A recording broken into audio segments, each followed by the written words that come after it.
What's up, guys? It's Rio. Today I'm going to talk about how to learn English efficiently living in the English spoken countries. I mean, it's not necessarily English, but whatever the languages that are spoken in those countries. And I'm going to make this video in Japanese today. So if you're not Japanese speakers, please turn on the captions somewhere down here. All right.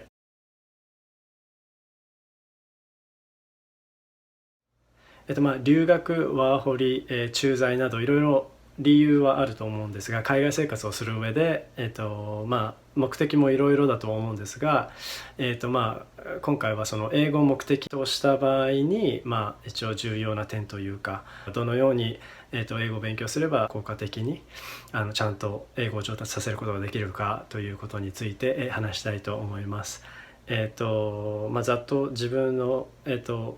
説明をすると、日本生まれ日本育ちなんですが、最初に海外生活をしたのがオーストラリアのワーホリで、全然若い頃だったんですけれども、1年間、ワーホリをして、でその後日本の米軍基地で4年くらい、働いた後に、LA に来て今12年くらいになります。で、最初に話しておきたいのが、多分海外生活の経験がない人とかはみんな大体こう、海外に住むと、1年くらい住むとみんなペラペラになると思ってる人が、多分ほとんどだと思うんですけれども、それは、英語を勉強してる人は皆さん多分分かると思うんですが、ほぼありえません。そのペラペラという、定義がだいぶ曖昧ではあるんですけど、例えば1年とかのワーホリとかをして、日本に帰ってきて、普通の日本の社会に戻ってっていう人が多分ほとんどだと思うんですけど、そうするとみんな大体話せない人がほとんどだと思います。でそれはなぜかっていうと、日本人がみんな行きたがるような海外の、都市とかっていうのはもうすでに日本人が多くいて、日本人コミュニティがもうすでにあってっていう状況なので、その自分が例えばその海外の大きな都市に行ったとして、最初に英語もできない、右も左もわからないような状況から始める場合に、そういう日本人のネットワークというかコミュニティがあるっていうのは非常に有効ではあるんですけど、その自分の生活をスタートする上でね、ほとんどの人がまず語学学校で日本人の友達ができて、お決まりのパターンとしてはみんなお土産屋さんとか日本食レストランとかでバイトをするわけですよね。そうすると結局仕事仲間にしても上司にしてもみんな日本人、客も多くが日本人だから、結局日本語の環境を自らこう作ってしまっているわけですよね。日本人の友達と遊んで、日本人の友達とシェアというか、住んで一緒に遊んで、彼氏彼女も日本人で日本語でメールをしてとか、日本語のテレビ番組を見てっていう、結局環境がもうすでに日本の環境を作ってしまっているわけですよね。だから結局英語に接する機会を自らこう減らしてしまっているわけですよね。で結局そうすると、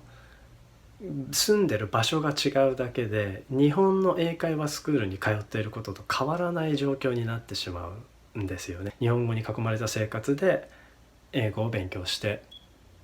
で英語の勉強が終わったら日本語の生活に戻ってっていう感じになってしまうので、だからこの伸び率も日本にいる時とほぼ変わらないっていう状況になってしまうんですよね。で唯一違う点が、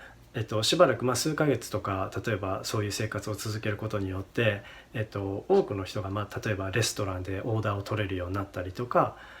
クラスの授業を聞き取れるようになるとか、こなせるようになってくるんですよね。でそれはなぜかというと、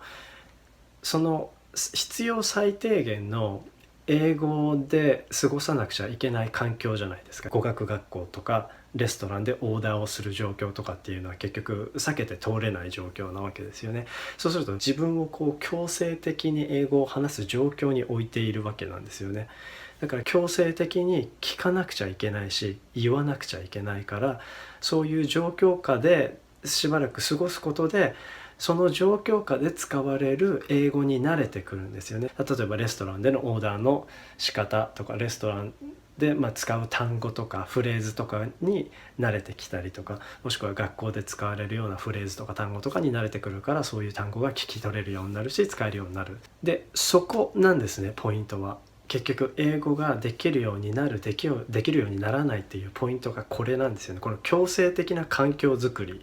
ていうことだと思うんです。結局自分が日本語で生活できる状況に置くことによってその環境で得ることができうる英語を得ることができないんですよね。日本語で生活してしまっているから。だけど例えば英語を使わなくちゃいけない環境で強制的に触れさせることによって学ぶことができるようになるので、結局そういう自分の身の置き方次第というか環境次第によって劇的に英語できるできないというのが同じ1年2年なりとかだとしても変わってきます。でよく子どものうちに、海外生活をすることで覚えが早いとか脳が柔らかいから習得ができるとかってよく言われたりすると思うんですけど、脳が柔らかいとかもあるのかもしれないですけど、主にはここも原因は結局その強制性スパルタ的な環境なんですよね。小中高とかでの年齢で海外移住をした場合ローカルの学校に通うわけで、そこには留学生とかはいないんですよね。アメリカに引っ越してきてアメリカの小学校に入ろうとしたら結局英語を喋らなくちゃいけない環境なわけで、またこれ強制的な英語を話す環境になるわけですよね。でそれが例えばカレッジとかになってくると今度留学生とかがぐんといっぱい増えるので、そうすると留学生同士でつながることができるし、プラス自分で仕事とかもしたりとかする人もバイトとかもねする人とかもいるので、自分で生活基盤を作っていくような年齢っていうこともあって、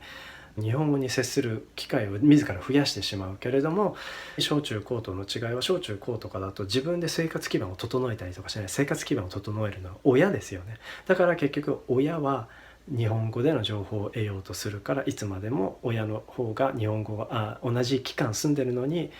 英語が成長しないけど子供ばっかりどんどん英語が成長してしまうというその義務の違いっていうのもあるんですけども、子供はアメリカの学校に行ってその友達の輪に入るために英語を理解しなくちゃいけないし喋らなくちゃいけない。そうしないと友達が作れないから、それで学校の生活を通して学校行事だったりとか、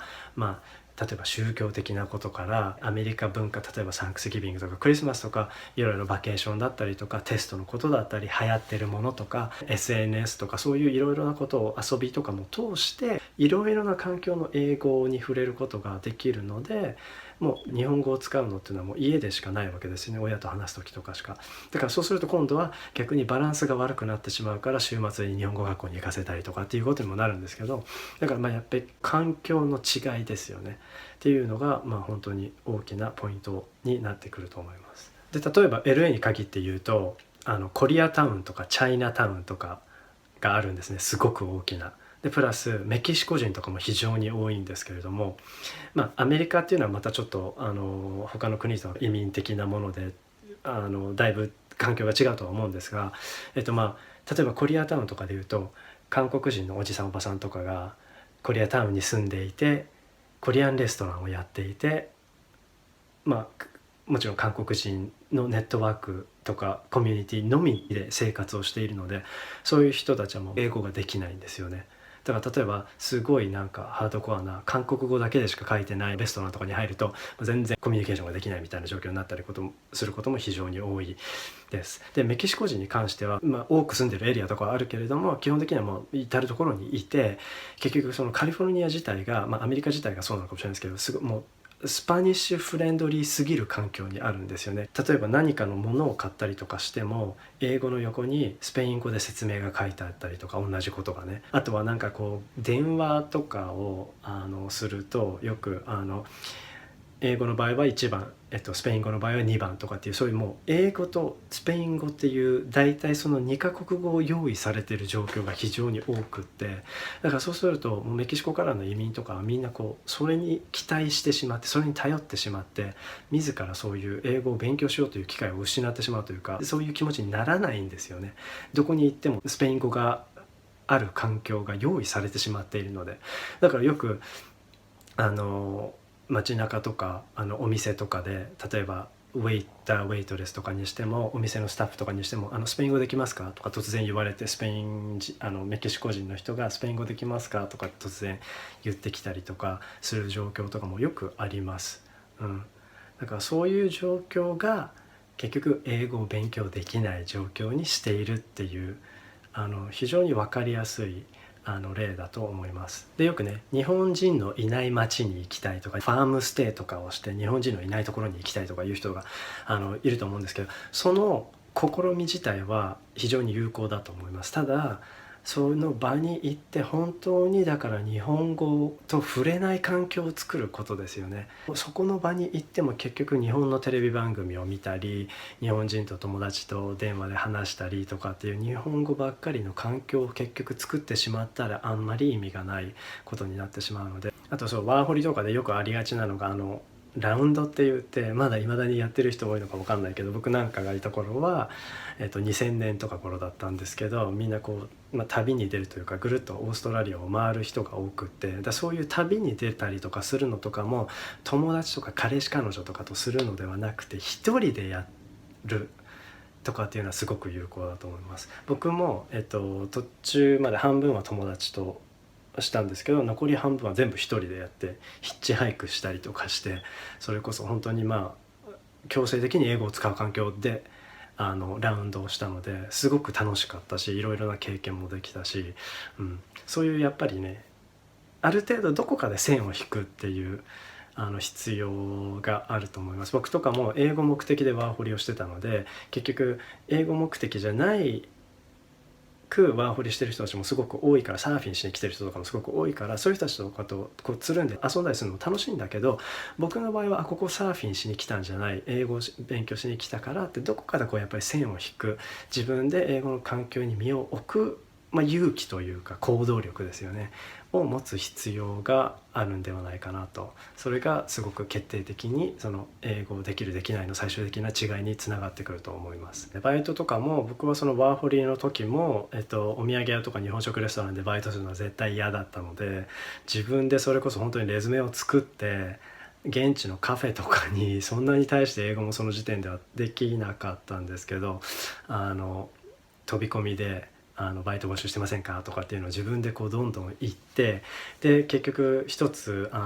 海沿いのオープンカフェでバイトができたんですね。それはもうすごくいい思い出にもなったし、オーナーはチャイニーズ夫婦だったんだけれども、そのカフェで働いてたスタッフとかが結局オーストラリア人だったので、仲良くなって一緒にロックフェスとかも行ったし、すごくいい環境で英語を勉強できた。だからやっぱりそういうところだと思うんですよね。線を引いて英語環境に置く努力ですよねが必要だと思います。で例えば大人で言うと、結局駐在員とかその妻とかの場合とかだと、みんな、日本人ネットワークでつながっていることがもう非常に多いので、自分で環境を変えるというか、そういう英語の環境を作らないといけないので、例えばわざわざ習い事をしてみるとかね、とか、アメリカの観光総裁とかみたいなそういう行事に出席する機会があればどんどん参加してみるとか、いろいろな違うジャンルの人と話をしてみるとか、ニュースとかスポーツとか、SNS とかで流行ってるものをフォローしてみるとか、そういう、いろいろな違った環境に身を置くことで、それぞれのジャンルの英語に慣れてくることができるので、そういう、努力は非常に有効だと思います。言語を学ぶ上でその国の文化を学ぶっていうことも非常に重要な一つだと思うんですよね。結局知らないと話についていけないからっていうこともあるから、だからやっぱりそういういろいろな行事事とか、アメリカ人が知っている、アメリカ人が普通にしているようなことを自分も参加して、そういう行事事の中から出てくる英単語とかもちょっと拾ってみるとかで、駐在のママとかだったら、例えば子どもの学校の行事ごとに積極的に参加することとかによって、アメリカの文化行事とかとすごく触れ合う機会が多く作ることができるのでなど、ちょっと話があんまりまとまらないですけれど、結局ね、日本語の環境で生活をしていくっていう方は非常に楽なんだけれども、やっぱり強制的に勉強させることによって初めて伸びてくる、ついてくるものだと思うので、何年も住んでるのに英語が全然上手にならないとかっていう人は、ちょっと自分の周りを環境を見てみて、日本語に囲まれているような環境であったらですね、英語に接する環境に置くように努力をしてみたらいいと思います。はい。なんか経験談体験談とかあればぜひコメント欄にシェアしてください。僕もいろいろなジャンルのビデオを上げているのでなんかこう方向性とかはちょっとばらつきがあるかもしれないですけれど、英語に関するようなこととかもいろいろ上げていきたいと思っているので、興味がある方はぜひ、チャンネル登録をよろしくお願いします。ありがとうございました。